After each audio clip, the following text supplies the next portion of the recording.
This video is brought to you by BetUS Sportsbook and Casino.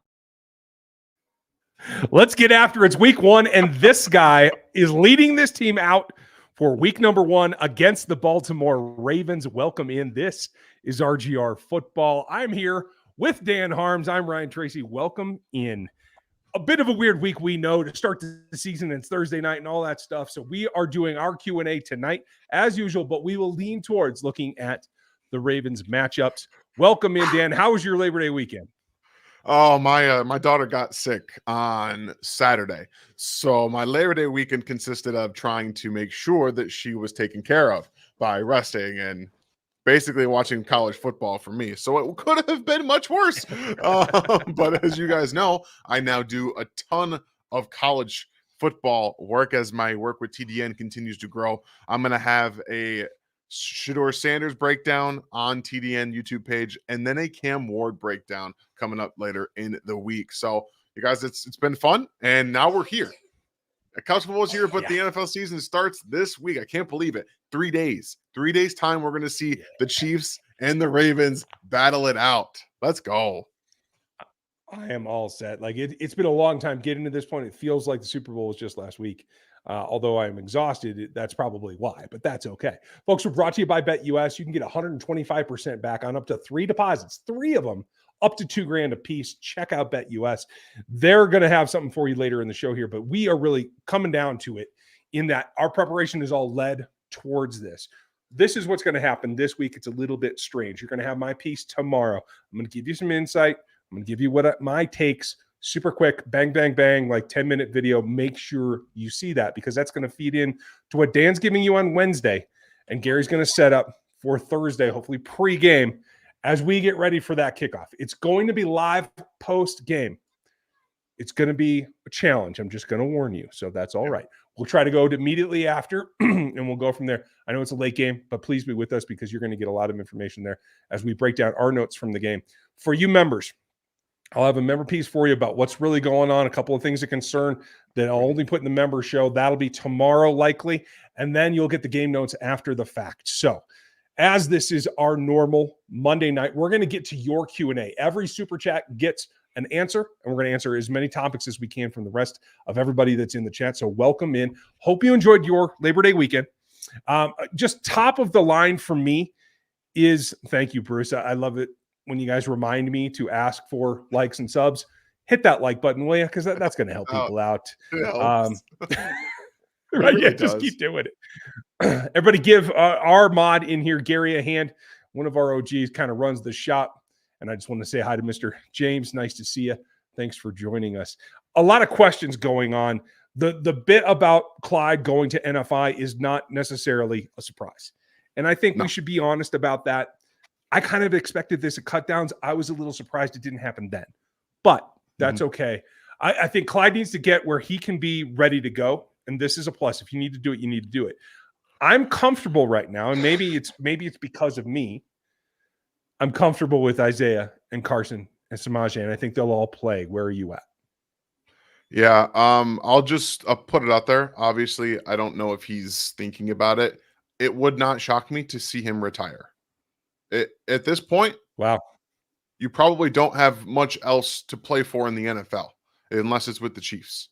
And your mental health and whatever you're dealing with is far more important than playing football. And I'm just going to say that right now. It would not shock me if he would just to retire after the season, considering what's going on. So I don't believe that Carson Steele is like the number 2 back, guys. I know that he technically will be. It's going to be Samaje Perine in the third down role, and you'll probably see more of a change pace. But in terms of important snaps, it'll be Pacheco, then Perine, because as you guys, if you don't follow Mr. Schwartz, I don't know what you're doing, because he does great job breaking stuff down. And he tweeted out talking about how once you get into game planning and once you're on the team, it becomes so much easier to get him ready to go. And the fact that he's already played in the NFL for what is it, 8 or 6 or 7 years now, he has a ton of experience already, and it's all going to be about streamlining the process for him.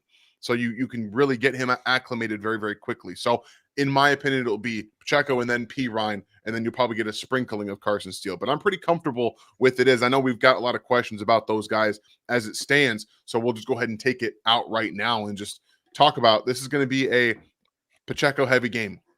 Heavy. And that's what you probably want to see if you're Isaiah Pacheco trying to get a contract after not just this year, maybe maybe after this year, so maybe not from the Chiefs, but you never know.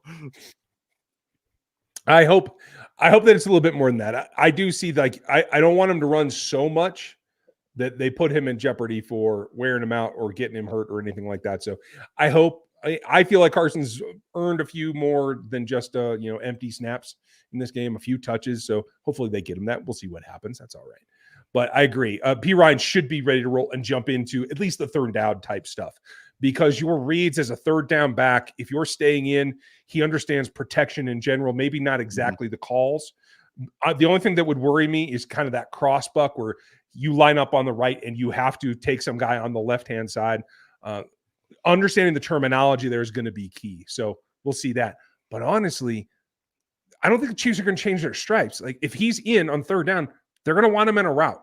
It's not going to be a ton of protection, I don't think.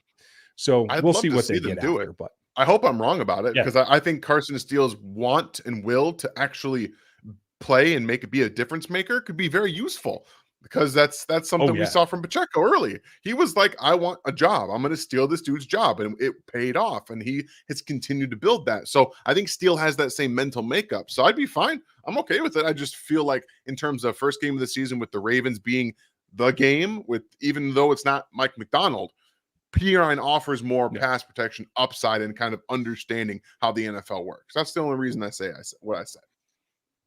Oh, yeah, no, and you're absolutely right. Andy always leans towards experience, so it makes perfect sense.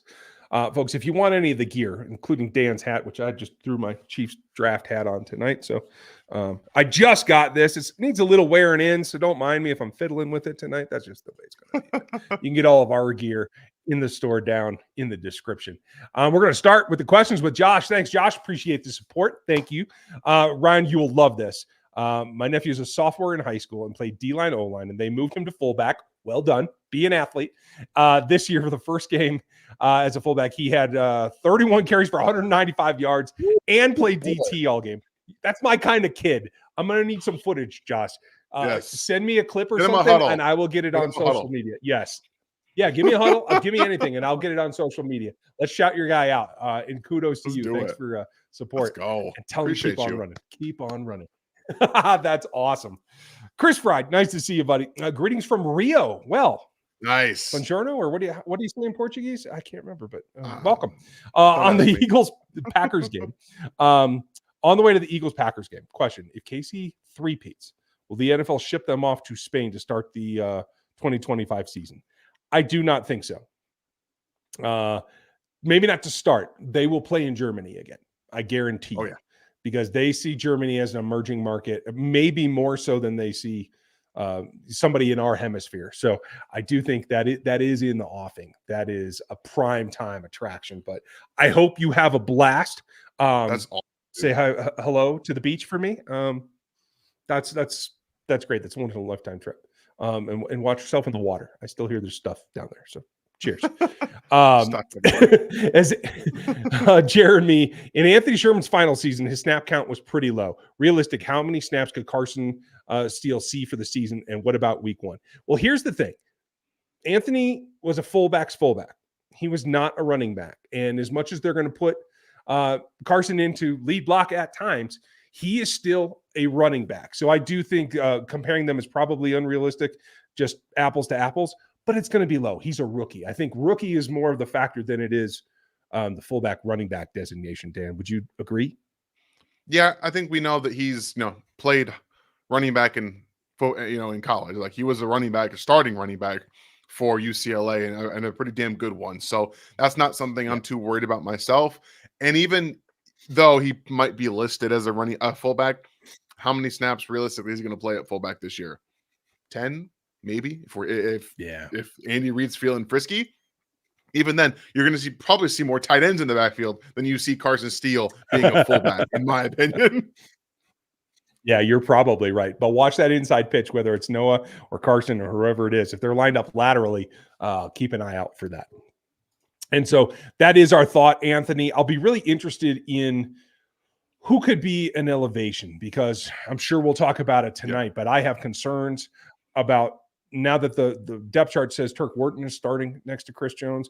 You have two pass rushers. That's great for most teams in the NFL. Against these Ravens, having two pass rushers designated as your interior defenders is not good. The whole thing of departing two defensive tackles on the practice squad in both Farrell and Matt Dickerson to bring in Marlon Tuipulotu, that tells you something, and I do expect an elevation for him. So I understand where you're coming from, but I think this is a genius play by the Chiefs, because what do the Ravens want to do? They want to get vertical displacement. They want to push forward. Well, what happens if you're in the backfield already? What happens if you're already there? And you have four new starters on your offensive line. You're going to be rotating defense or right tackle most likely, which we're going to talk about on Wednesday for the game plan. But this is a very different offensive line. So I understand. Okay, well, the Chiefs don't hold up at the point of attack at defensive tackle anyway. That's not what they're good at. Right. What they are good at is being quick and getting in the backfield. So let's double up on it. Let's just say, hey, Turk, go slash gash Chris, slash and gash, and have the linebackers fill up. That's what you want to do. You want Derrick Henry having to make guys miss in the backfield. You don't want him getting speed and then it being able to get into space, because that's where he's breaking tackles and getting stiff arms on guys. So I actually think this is kind of a genius move to say we're just going to lean into being slashers and trying to get to the backfield as much as possible.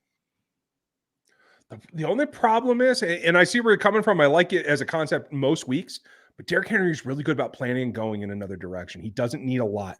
And you're right. If you can bottle him in between linemen so your LBs have like a lane to fill rather than letting him make a cut back against a penetrator, I think that opens up too much stuff. So maybe they're just going to rotate a ton of players through to see who can actually affect the run game. Because I think if the Ravens are smart, they run all game long. They don't try to make Lamar the focus of this. But also, if you had to bet, do you think Tershawn Wharton, with his length and frame, can physically outmatch Tyler Linderbaum? Because I would be willing to bet he could. I agree. It's also that has me a little bit nervous. He's going to have to worry about Chris Jones. The arm Chris Jones up over his face, and you're saying, "Hey, worry about Chris Jones." That's exactly what you're doing. Yeah, that's fair. We'll see if that's the way they do it. I'm not so sure that Chris wants to do that, because that arm length is going to scare him. But if I was betting, I would probably agree with you that you're not scared of beating that particular matchup. But if I was going to bet, I'd also take Patrick as the MVP. And if you guys want to do that, you should check out BetUS. RGR Football is sponsored by BetUS Sportsbook and Casino. And this is the deal.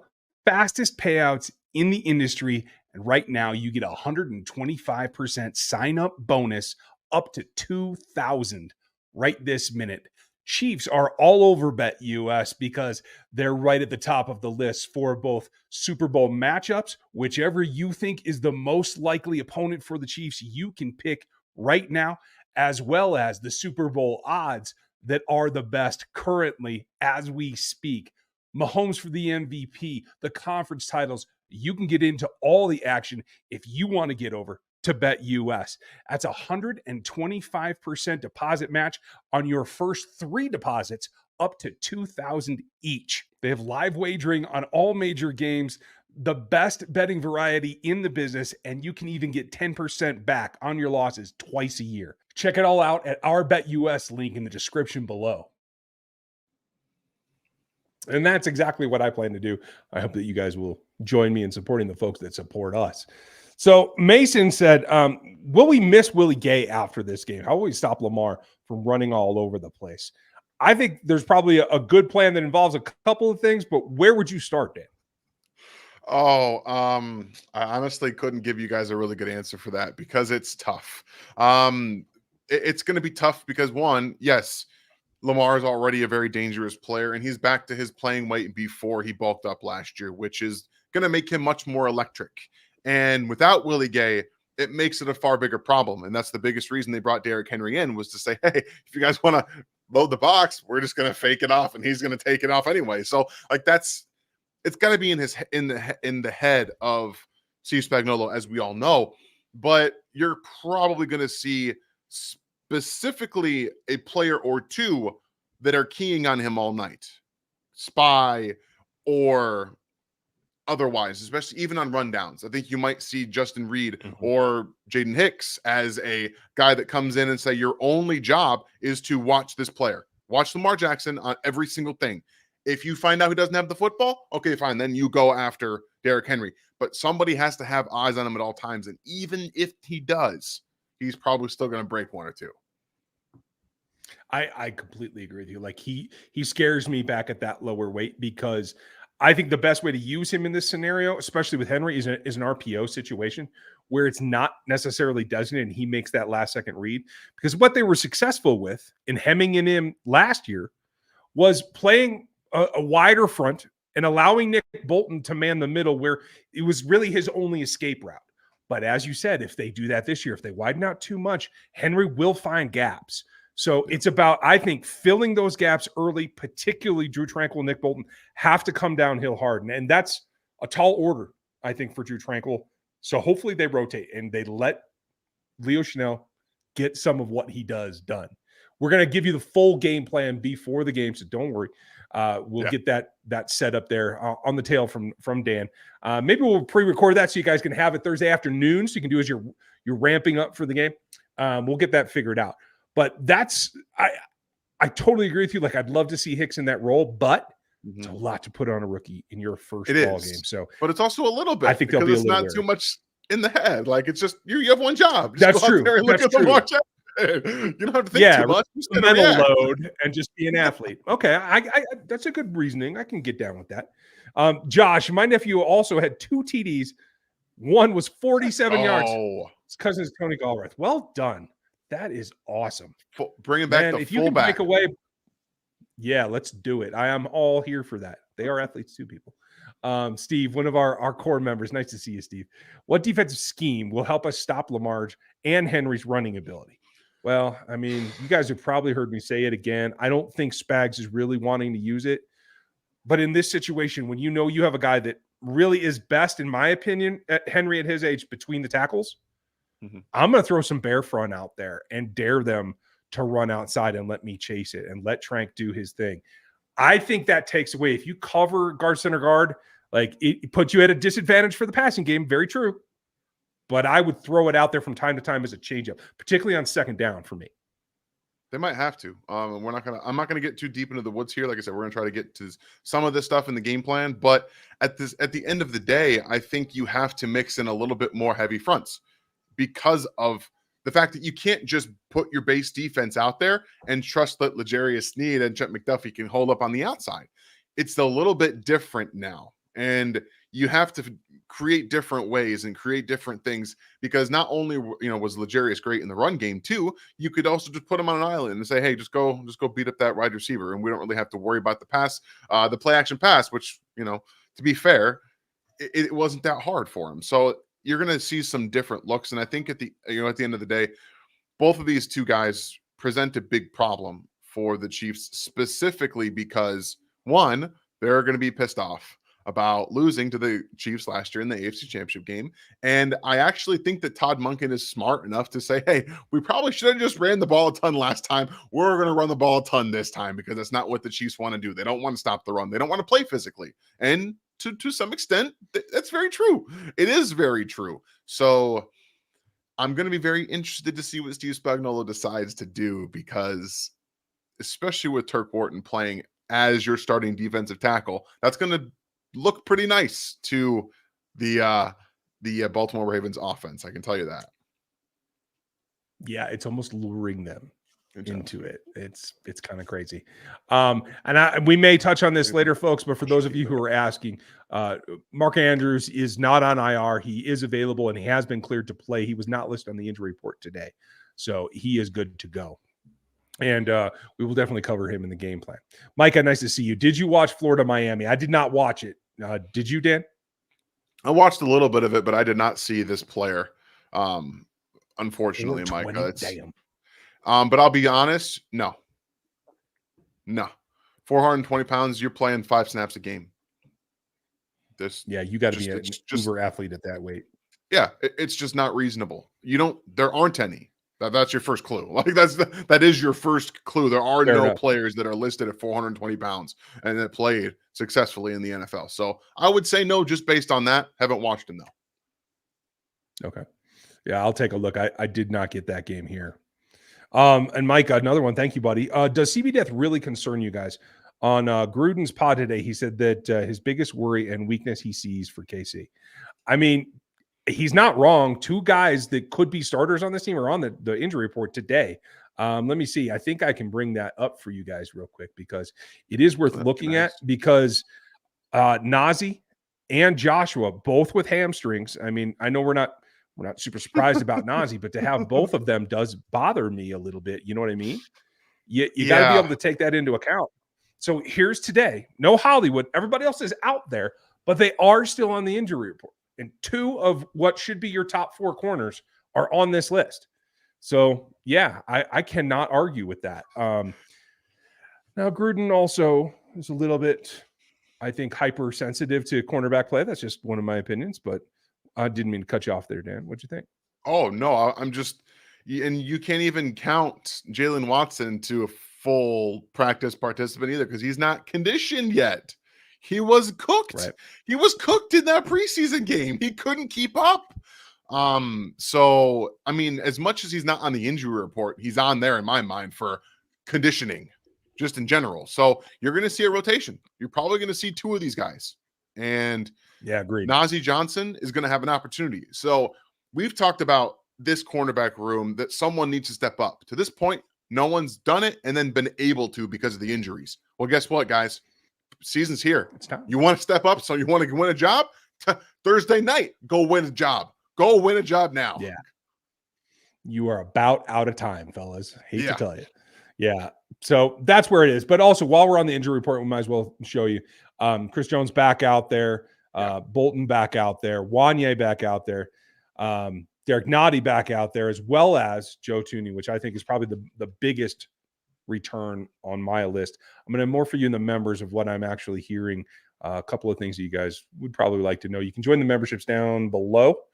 If Minotaur hasn't given 1,000 of them out already, you can still do that by getting up to the rookie level and get the extra content, our behind the scenes, our rants, and what I'm hearing out there in the world. So that said, thank you, Mike, for the pod. Appreciate that. How do we stop Henry in the 2019 AFC Championship movie versus the other three losses, him with Tennessee? I mean, there's no calling Frank Clark back, right? I mean, Frank Clark brought it. Like this was, I will credit Frank with motivating the defense to stop Derrick Henry. That's all it was, guys. That's all it was. Frank Clark was like, we are going to do this. And legitimately, he talked it and he walked it. He had that entire defense thinking there's one thing you have to do. It's force Ryan Tannehill to beat you. The difference in this scenario is, if you want to force Lamar Jackson to beat you, well, he can beat you two different ways. Unfortunately, he's not Ryan Tannehill in that sense. He's got a better arm and he's far more electric. So this is a little bit of a different approach because you don't have a bad quarterback to fall back on, and also you don't have that guy. And I'll be honest, Chris Jones. There's a lot of very good leaders. There is nobody on this defense that is like Frank Clark. Nobody. Right. That will just. L'Jarius Sneed was the last guy you had because he played the way he wanted everybody else to play. So you don't have that from a mentality standpoint. It's got to be mentally. You have to be mentally ready to get your ass handed to you every single play and not care. That's what it is. And we're going to find out. And it comes down to motivating dudes to put out. That's what it is. Exactly. Megan, thank you very much. 45 months in the memberships. You keep us going and we appreciate it. And so she kind of breaks it down exactly that way. Will Henry or Lamar be the biggest issue for this defense? When it's all said and done and we're doing the post game, who do you think we're more likely talking about? I think we're more likely talking about Lamar, because I do think we're going to find out about Derrick Henry. He's still Derrick Henry, but he is a much older version of Derrick Henry at this point. So we're going to find out. And again, it's the offensive line. Derrick Henry's great. He needs an offensive line at this point in his career to get to the point where the body blows add up. Okay. And I'm not going to speak ill of him because I do think he is one of the only guys that can play at this level at his age. Like he's an alien. He's just an alien. Yes. But again, last year with the worst offensive line in football, he wasn't as effective. Okay. He was still effective, but he wasn't as effective. And again, you've got all of the situation kind of the same with the Baltimore Ravens. So I'm interested to see what this ends up going again on Thursday, but I would say Lamar is the one that we're talking about on Thursday in the postgame. I have a tendency to think of that as well. So, and I'm just going to say it again for all you rookies playing defense, do not go high on Derrick Henry. Otherwise, we'll be talking about Lamar and everything will be fine. Okay. Just want to make sure y'all heard that. Samuel, if both Rice and Worthy reach their potential, who do the Chiefs prioritize in keeping them long-term? Whew. Luckily, you don't have to worry about this because Rashee Rice will make it an issue before you get to Xavier because you'll have a fifth year with Xavier. And so it will become about Rice and it'll go in order. It's very nice to have that little safety blanket. And at this stage, you're probably going to be able to pay them both, depending on, what the hit rate is, what we're talking about for these players. And again, if you guys didn't read the article on The Athletic talking about Rashee Rice, go do that. Like if you guys, they think he is even better than he was last year. And given everything that happened with him off the field, which again will come up later in the season, the fact that he's able to get to this point and kind of disengage from it is a good thing for him, for the future, and for now. Because if he can actually engage and realize that, okay, that was an immature thing to do, and I've actually grown from it. You can show the growth. You shouldn't have any more problems. It shouldn't be an issue going forward. So that's the biggest thing for this is that this potentially shows that he has grown from a situation as a rookie, winning a Super Bowl, a ton of success early. And now you're like, okay, I can back up. There are some things that we can separate from my life that I no longer need to worry about. So hopefully that's the issue. And then they can just sign him and then say, hey, we got another guy coming in with Worthy. Okay, we'll sign you too. We're going to be all right. It's going to be a youth movement. You're going to see receivers be top 100 picks here for the next couple of seasons until they've got it all stacked up. I do believe that is the path that we're on. Thank you, Samuel. Appreciate you. Josh, love the show. Thank you, buddy. Looking forward to another season with you guys. Well, we're looking forward to having you here, John. We really appreciate it. And honestly, you guys, we can't do this without you. 600 of you in here on a holiday weekend when you're all getting home from the lake and stuff, right? Let's go. Cheers. And thank you. I hope you're doing well out there. Cody, how many snaps do you think Juju sees? And does Worthy out-snap him? That is a great question because I don't know. If I never asked Juju how good his memory is, right? Like I've never gotten to interview him. Okay, so I don't know. Like if he's just one of those guys that's like, oh yeah, I remember how we did this and this and bada boom, and it like all comes back to him, he could easily out-snap Xavier Worthy. But unless that happens, I kind of feel like Worthy's the stretcher you have to have on there. He and Rice should be on there all night long, as far as I'm concerned. What do you think? Yeah, I think you'll probably see them both, him and Worthy and Rice, at around the 80% of the snaps. The guys you're going to rotate are Justin Watson and Juju Smith-Schuster. You'll probably see a snap or two of Sky Moore out there as well. I know that's going to bring a big from a lot of you, but that's just how the world works. And that's how Matt Nagy operates. So at the end of the day, those two guys added with Travis Kelce bring you the elements of your offense that you're looking for. Field stretching, deep playability, destroying the zones underneath. Juju, for everything that he's done, is going to be a very good chain mover and still find space and get those back shoulder throws. But you can also ask some of those things from Justin Watson, who offers more from an athletic and speed standpoint at this point in his career.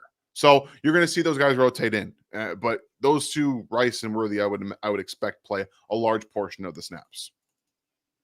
Yeah, that's fair. I will put it this way, and I'm not telling the NFL this. Everybody knows this. My guess is this would be the conjecture across most of the league. Juju's a 12-yard and in player at this point. Yeah, I agree. Justin Watson would have to take that 18 over the deeper things. Like they're still complementary, but it's the band's narrowing is what I would think. Agreed. Minotaur, nice to see you. Appreciate it. This is the most he's been excited to see the offense play since those 3 days we had Tyreek and Juju on the same roster. Fair enough. Fair enough. That's fair. My question is going to be, do they pull vanilla? Do they come out and do they just, is game script run, play action to, Kels? Is it too vanilla to start? How much do they have to give, especially the rookies, Sumati and Worthy, like adjustment period to have the Ravens come at them? What's your gut tell you? I think they're going to come after Suamataia pretty early. So you're going to necessarily probably see a good amount of chips on that side, help. You're going to see line shifts to the left. And I expect the same from the Chiefs to attack the right side of the offensive line for the Ravens when that time comes, because they're going to be rotating tackles in, which is a very interesting tactic. But I don't know if there's going to necessarily be like a game plan, like slow rollout in the same sense. Like last year, Rashee Rice's role was very early. This is it. This is your box. You live in it, and we're gonna just kind of steadily make that box bigger throughout the season. We didn't necessarily see him be used on the outside. I think you're going to see Xavier Worthy be used everywhere in the offense and just unleashed, because they do need his speed to open everything else up. You might not see him get targeted a ton, but you might see him run on wind sprints and being a real problem that if you aren't paying attention, Patrick Mahomes is going to hit you, and it's going to be a 70-yard touchdown, and that's what you have to worry about. And I'll expand on this later in the week when we go over the game plan, folks, but keep an eye on whoever is lined up in the slot closest to Kingsley Suamataia. Yep. That's all I'm going to tell you. We'll dig it out later. But thank you, Minotaur. That. Appreciate you, buddy. Daz, appreciate you 18 months in a row running. What are the keys to the game for both teams? That's going to be on the game plan, Daz. Oh, yeah. But let's break it down to basics. Keep Mahomes vertical, especially with your rookie left tackle. Don't turn the ball over. Cut down the run. Contain Lamar. Is there any more basics than that? I don't think so. I think you pretty much got it down to a science right there. Okay. All right, here we go. And we're off. That's the way it's going to work, everybody. Sorry. This one's for Dan, and this is a great one. Oh, Miss Avery is here. Good evening, my dear. Let Daddy talk for just a minute, because this one's specifically for him. Hello. Maybe we'll come back in a minute, because I do want you to go through this next one. No, that's fine. Pretty well. I'll take this one for a minute. Yeah. All right. So if you guys haven't seen, we don't have a super wide shot, but Cody asked, what's the B2 insignia on your shirt there, Dan? Yeah, it's just a shirt from from Whiteman. That's all. My wife got it for me. She's got one too. There's a little insignia on the side here, which I'll be honest, it's from the bomb squadron. So you guys know that there are, clearly bombs, things like that of this nature in the area. That's should be pretty obvious. And if it's not, well, then you learned something today. So yes, it is a B2 insignia. That's where, Whiteman Air Force Base, that's what they're known for. That's why you guys see B2s fly over Arrowhead all the time. The home of the B2 bomber. Yeah. And if you guys don't know, Dan and his family have been there for quite a while, and they are deep in it. So cheers to you. And to, let me just shout out the bomb squad. Nice to see you guys. Appreciate it. Dennis, thank you for the support. Spag said it's going to come down to in-game adjustments. Do you think the defense will gel in real time, in real game time? They're going to have to.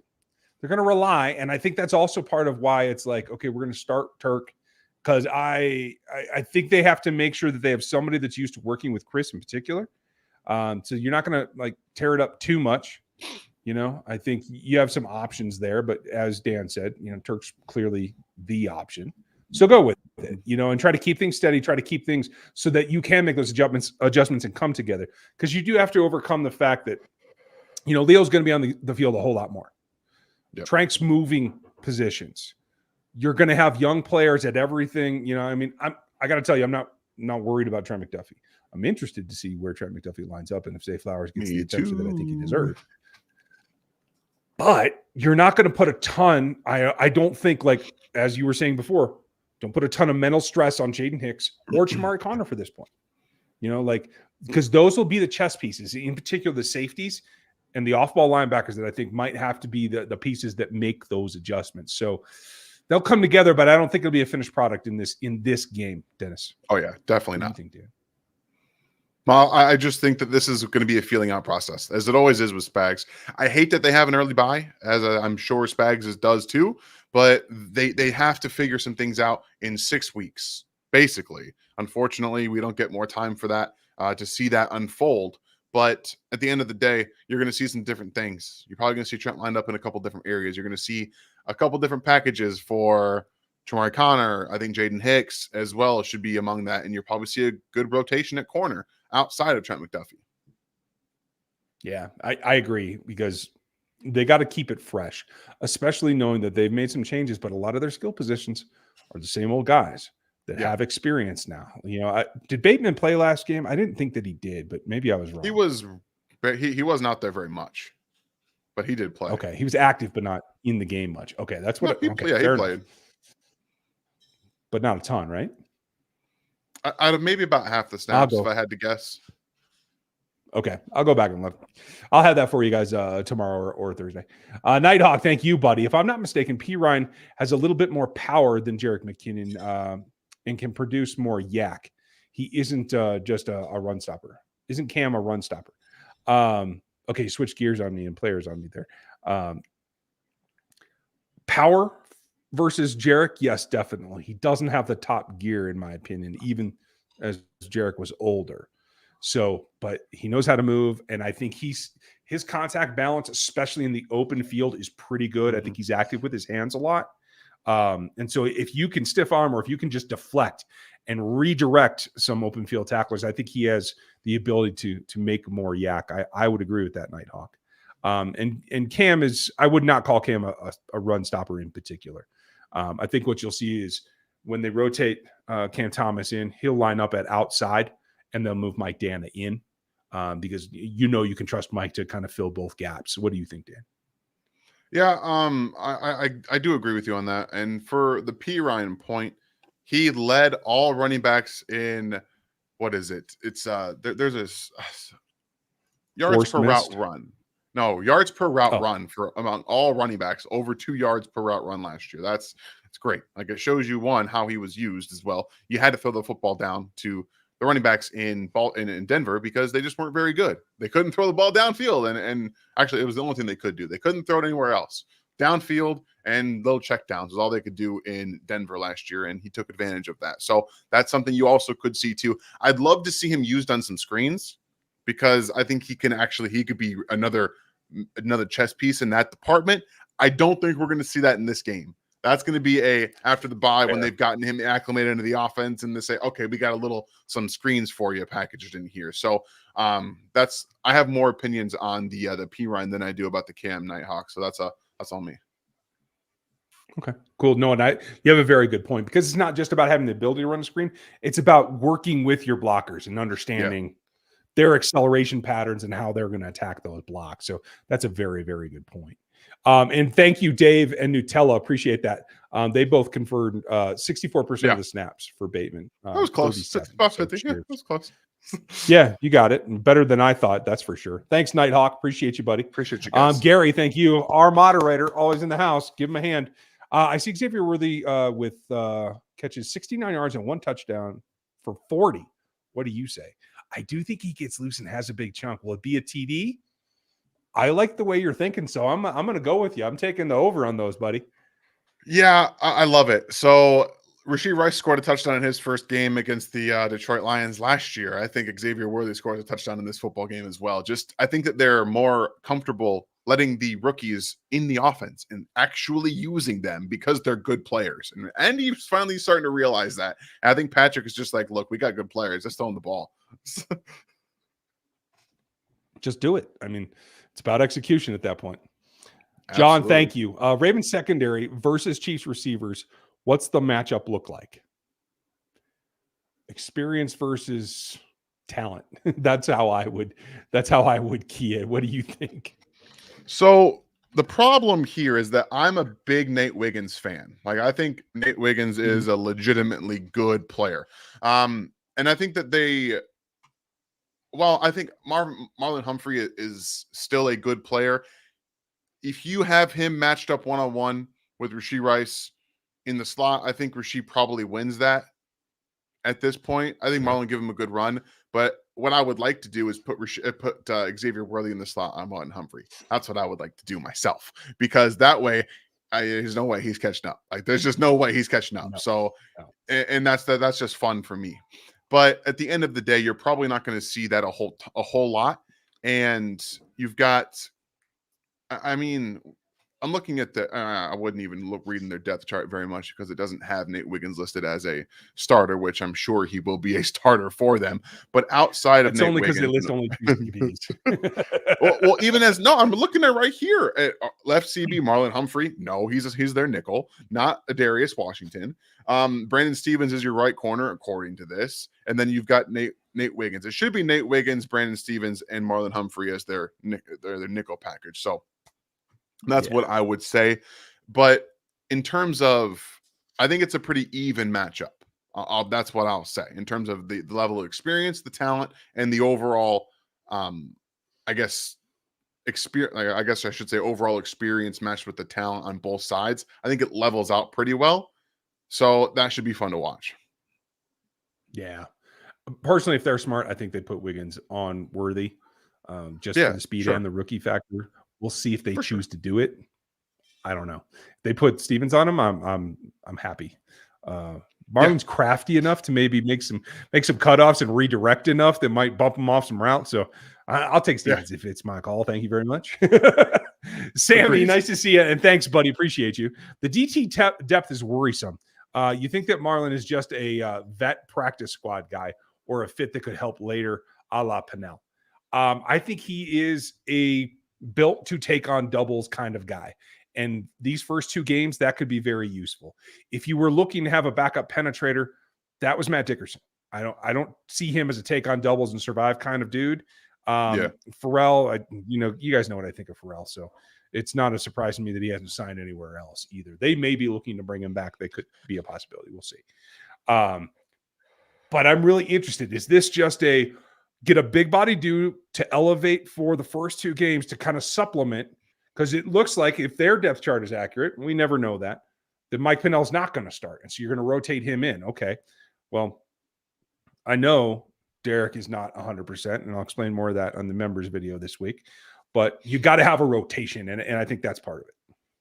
Yeah, I think you also have to take a little bit of grain of salt with depth charts, right? Like, he's listed as the starter. It's very possible that Mike Pennell is out there on the first snap of the game next to Chris Jones. That wouldn't shock me in the slightest, because that's, again, it's game planning stuff. You have different packages for different things. You expect them to run the ball on first down. All right, Mike Pennell, go on out there. You bodied up Trent Williams in the Super Bowl. Think you can handle the interior offensive line of the Baltimore Ravens pretty good. So I'm pretty excited to see what ends up happening, because I think Mike Pennell has more in the tank than anybody ever expected. And the way he played in the postseason last year, there's clearly some fire left to play, and I'm very excited to see him play.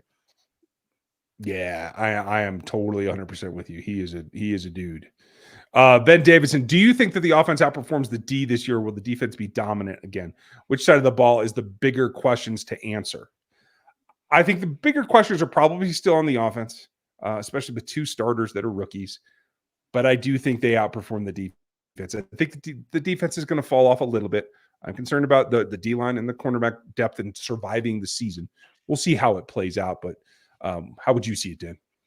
Yeah, I agree. I think that at the end of the day, there's a lot more upside talent on the offensive line, or on the offense, in general. Like, there's a lot more talent there from a holistic standpoint. I think that there's good things on the defensive side. Obviously, you have Chris Jones and you have Trent McDuffie, but you also, the players around them aren't as from a top level perspective as they were, or as they have been in past. I think you have, again, some rising, ascending players.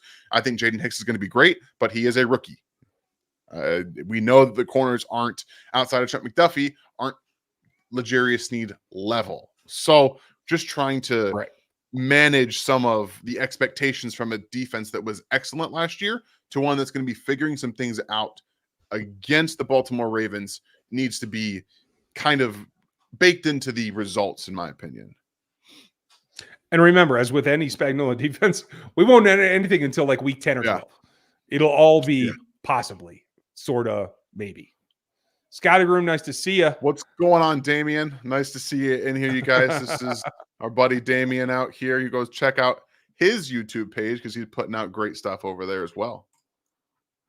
Yes, please do check that out. Appreciate you, dude. Really, Doug, really like the app Autograph. It's legit. I'm glad. Thanks, buddy. One of our newer sponsors, but they do a good job. And I'm building up points for the reward system and stuff. It's super cool. And it's so free. Awesome. It costs nothing to go download it. If you do that, just use our link down below. That'll help us because they want to know, like, are we really talking you up or not? Yes. And Doug, thank you for talking them up. Thank you. Yes, thank you, Doug. That helps a lot. Yeah. Info. Will KC use Leo for pass rush more this year? I do believe that they will.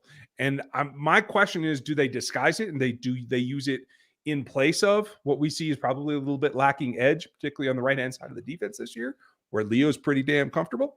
Or do they do substitution? Do they drop? Do they put him in place? Does he play zone drops? Or do you just make him a fifth? Because I'm all for rushing 5 every play. I don't care. Let's go get the quarterback. Job number 1 as far as I'm concerned. What do you think?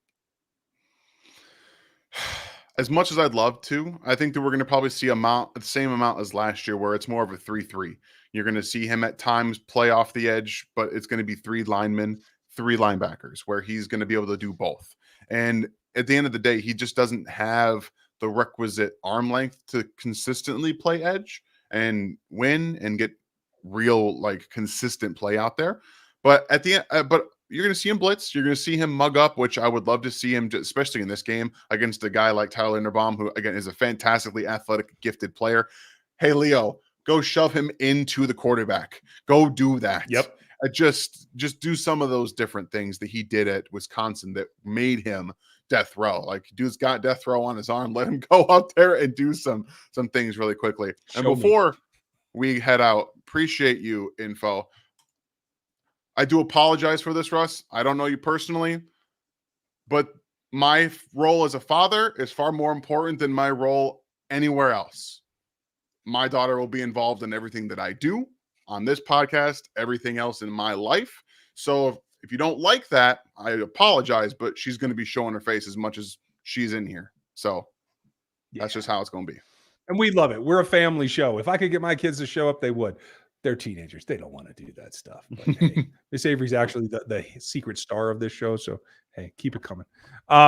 Justin, yes, I can see that. Also an alien. I'm with you.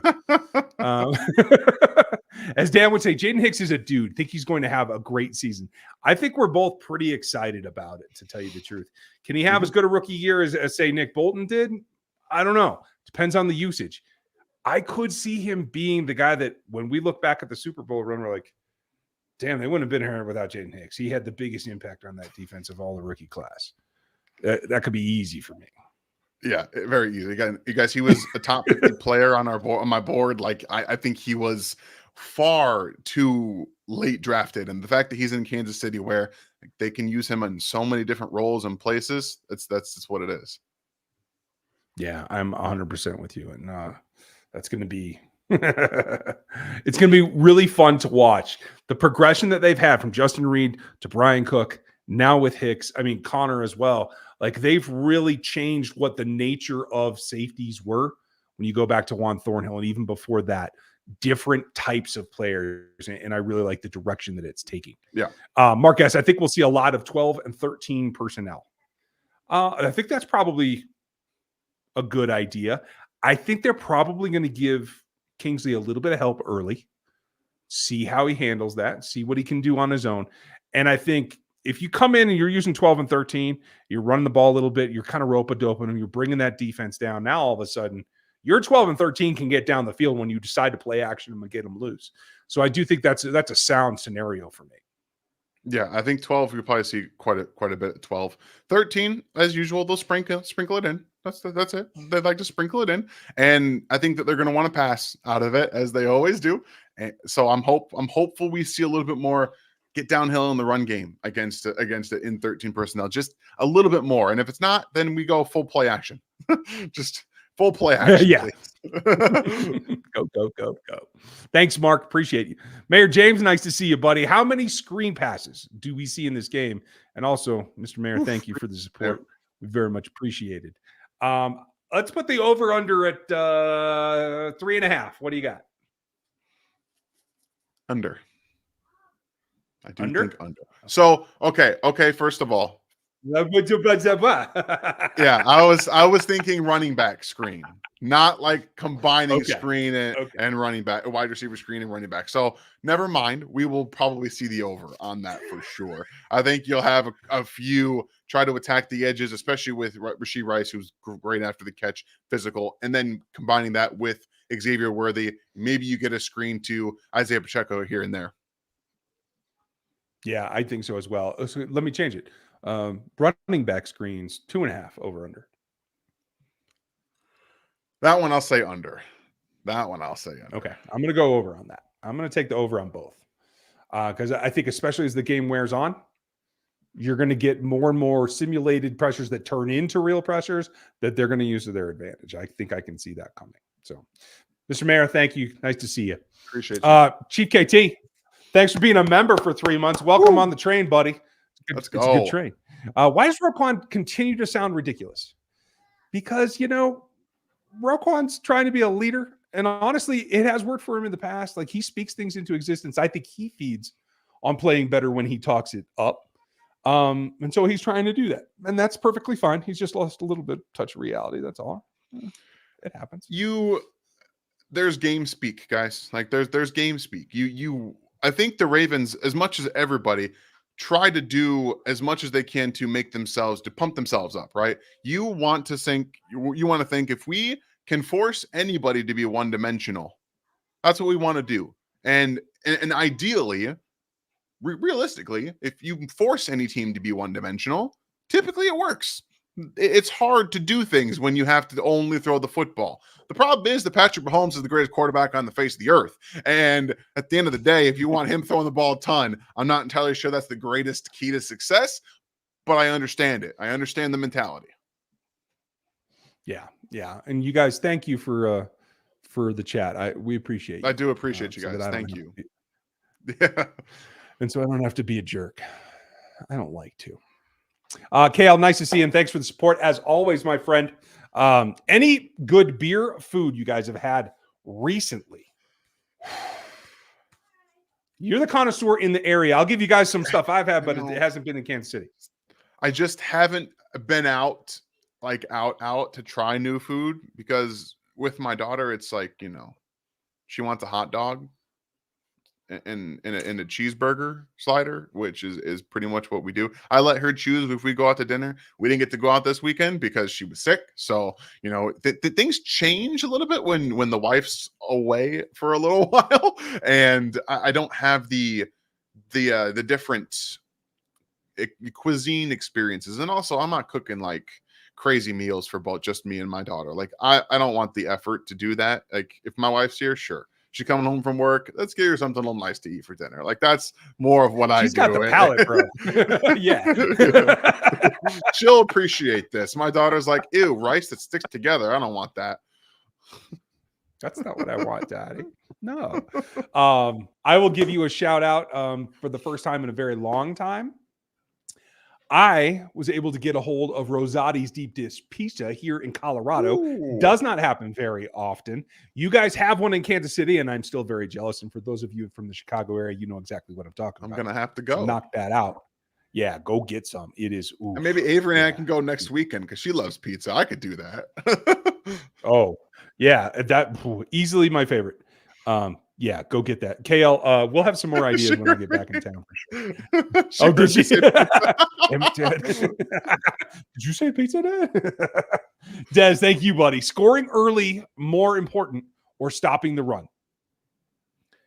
Oh, it's a good one because both of them will be on my game plan that you got to get those done. Mm-hmm. I think they'll withstand. They'll go down a score or maybe even two, especially if it's 10 points, not 14, and still try to run the ball. I think you stop their game plan better if you can stop the run the first two drives. Yeah, I guess. It's more about them scoring for me. You get in a rhythm. You need to get out there and get in a rhythm early. They've been able to do that for the most part successfully. Scoring first has been something that they are known for, at least scoring on one of their first drives. Like they're very well known for that. So I think scoring early and getting out in front, if you can get a stop on defense, if you kick off or whatever ends up happening, getting out in front, or at least establishing that you can get out and score and do some things differently than you did last year, is an important thing for their offensive mentality. Shout out, Kale. You know exactly what I'm talking about. Say hi to your wife. And when you guys go to Rosati's, tell them RGR sent you. I'm going to have to call them up and let them know y'all are coming because that is worth it. Dang. Great question, Des, and thanks for the support, brother. P. Ryan is a bulldozer. I mean, he can be. I mean, early in his career, I thought he was a very vertically oriented power runner. I think he's actually expanded his game role since then, but I would still call him pretty close to a bulldozer. What do you think? Yeah, I think that at this point in his career, that's what he is. Like he can make guys miss in space, but it's far more based on contact balance than like pure misses. And I'm fine with that. I like that. Okay, cool. Well, then we are in agreement. I love that. Thanks, Doug. Thank you, CD. Welcome to the membership. Appreciate you, CD. Check it out. Let me know what your feedback is. Use the community tab, especially for members here on the channel. You can use that community to make posts, make requests. You can say hi to Avery. You can do whatever you need to do. And that's where you'll get notified about the member vids as well. There's one main member video playlist that if you subscribe to that, you'll get updates. But the community tab is the way to go. And for the love of God, somebody get somebody to join this chat because we're sitting at 666 and it makes me nervous. Yeah, it makes me nervous. There we go. There we go. Thank you. Okay, Chris, same to you. Welcome into the memberships. Let me know your feedback.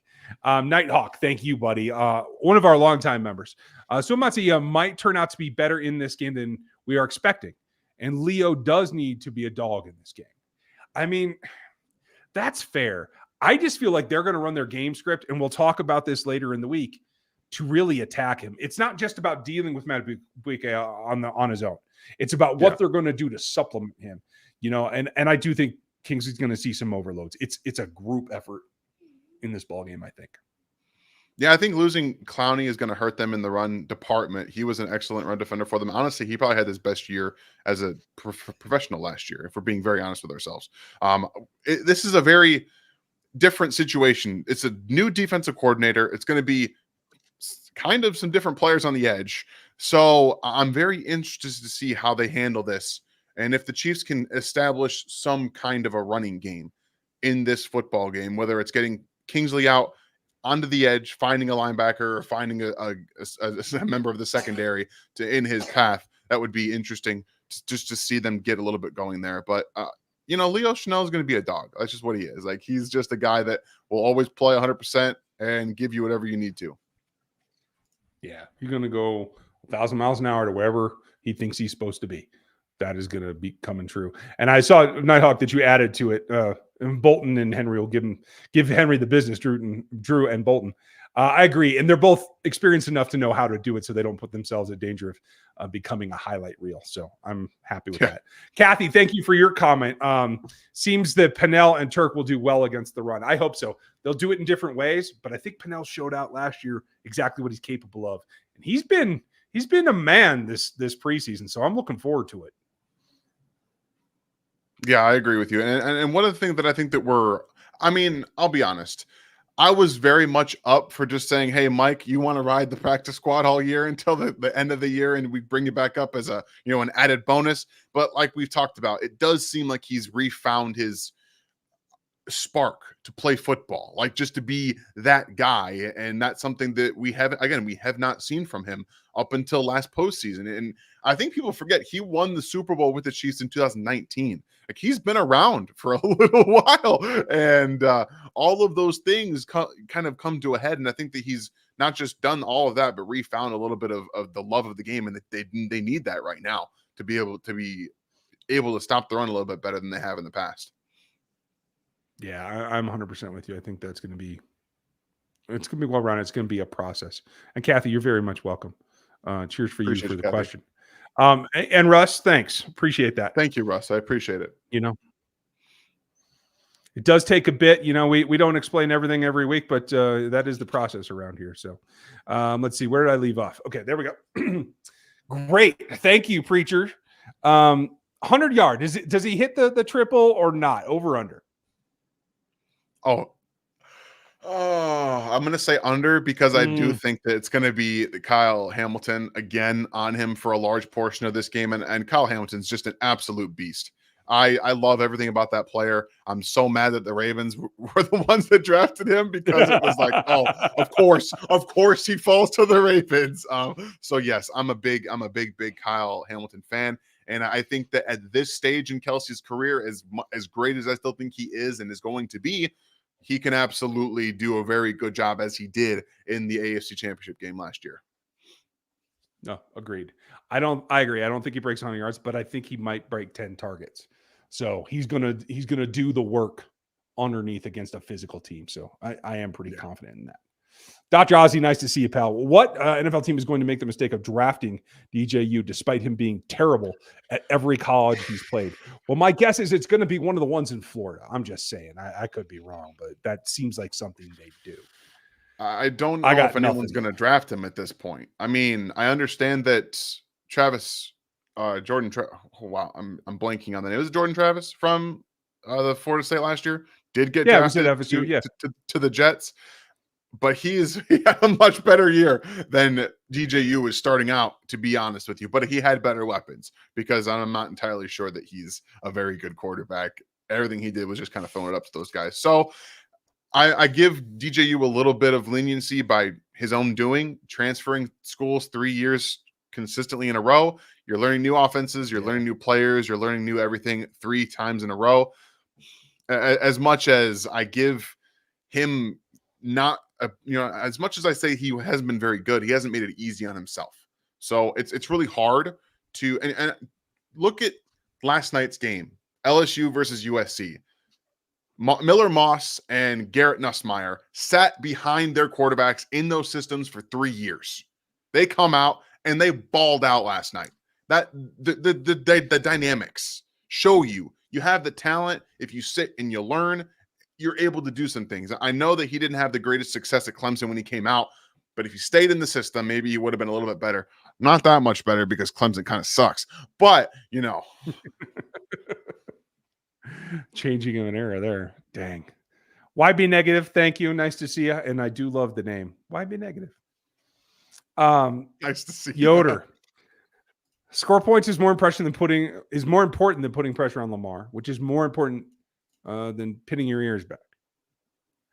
So you're all offense all the time, all gas. Okay. I mean, if you can get out to a 14-point lead, gas, no that breaks. changes their ability. Breaks. Yeah, gas, right? no breaks. And I agree. That can work sometimes. My personal philosophy is more breaks and then throw a little gas on once you got it under control. But I see where you're coming from, Yoder. Appreciate you, buddy. Paul, with an open roster spot, do they have one now? I thought they filled it. Do the Chiefs bring back Dickerson in 53 of the practice squad? I'm just double checking real quick. I thought with the Clyde move, I haven't seen anything. Okay. Either way, I do think they like Mac Dickerson. I do think they'll bring him back, but likely it will be to the practice squad, depending on what happens this week, is my guess. Yeah, I agree with that. It's just hard to. I just don't understand. I don't understand it. Like, yeah, I thought he played the best, and we're sitting here. He's not even on the practice squad yet. So I don't know. I mean, he outplayed Lovett. I'll tell you. I fully admit that. As much as I like Lovett and his potential, Dickerson outplayed him. I think it's about his age, and you also have that veteran thing where, like, hey man, we're going to release you for a minute. we'll bring you right back in a week or something like that. Like Maybe. you can do that with vets that you can't do with young guys. So I do think they still like him. That's How do you feel about our CBs, Daniel? Thank you for the 6 months Thank in the you, Daniel. memberships. Appreciate you. I think we're cautiously optimistic. Is that the best way to call it, Dan?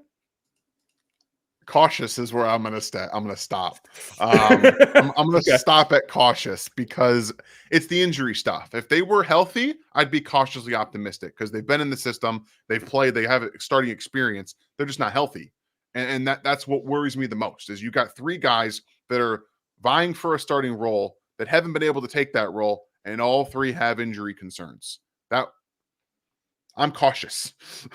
I'm cautious, guys. Yeah. Just plain old.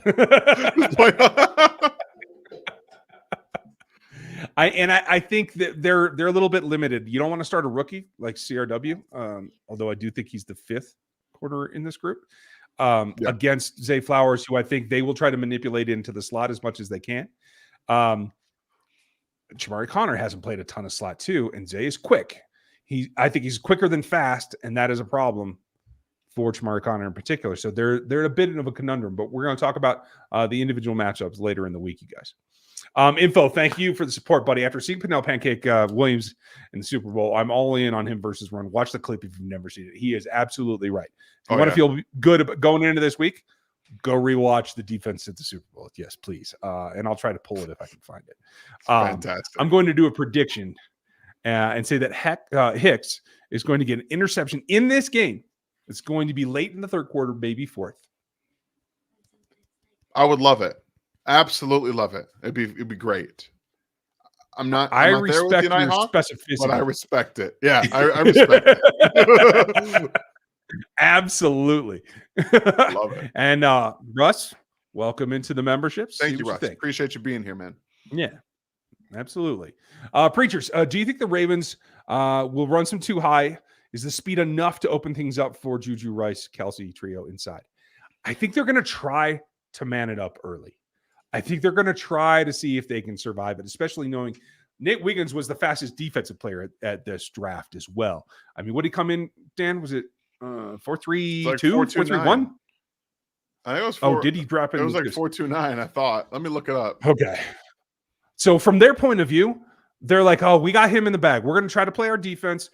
My guess is they're going to put Wiggins on him despite neither of them being slot first players, just because of the rookie aspect, the learning aspect, and the speed aspect. And they're going to try to play single high and man it up and be physical. Was it? Yeah, it was 4.28. It was 4.28. So yeah, 4.28. Dude was just blazing. So, yeah. He's slower than Worthy, but he ain't slow. That's the way that comes down. To be honest, is he? I don't even know if he's slower than Worthy in terms of on-field speed. I think he can probably keep up with him with pads on. Yeah, that's well within the differential there. Yeah. And Mark, this is going to be the big question. I believe it's going to be a matchup by matchup, week by week kind of thing. And I do think that if they want to attack it correctly, I think that's probably the best case for this week. But we'll give you more later in the week. I'm going to have a piece tomorrow, Dan on Wednesday, and we'll get you ready for the ball game. So make sure you're with us post game. We will be live and we'll be doing our thing, and we'll give you our breakdown, and members will get the notes and the whole 9 yards. So it's going to be a short, quick week with a lot of content. Yes. So be ready for it. Thanks for being with us tonight, Dan. Any parting thoughts? Just be ready for the game plan, guys. Like we're coming. We're coming for it. I'm ready for this. This is going to be a lot of fun, and I think we're gonna really do a better job this year. I think of at least I know I'm going to try to do a better job of game planning properly, right? Not just thinking what the Chiefs have to do, maybe trying to get in the heads of the opponent a little bit more. I know I wasn't great at that last year, and I'm going to try and do a much better job at that this year. What's up?